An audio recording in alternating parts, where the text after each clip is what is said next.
Өнгөрсөн энэ засгийн газрын үед бол үндсэндээ за яг одоо бодлого оруулж ирсэн сайд тун ховор байна.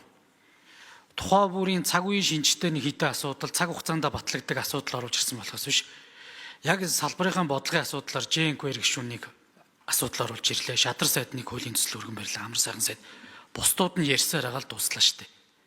За учрал сайд бас нэг цөөхөн хэдэн асуудлууд оруулж ирлээ. Том төслүүдийн бол. Бусдууд нь байгаагүй байхгүй. Тэгэхээр маний дэд бол ерөнхийдөө нэг юм гой зүйлүүд сонсогдоод байгаа боловч яг бодиттой ажил болгоё. Бодлогын хэмжээд улсын хурал дээр ажил хийхээр хуулийн төслүүд нь жишээ нь орж ирэхгүй байгаад л хамаг асуудал байлаа. Энэ дээрээ бас анхаарч ажиллахыг хүсэж байгаа. Түрүүн дээр сайн зураг гişүү хэлээд байна. Хоёрхан сайдл ажилласан бодлого оруулж ирсэн гэдэг.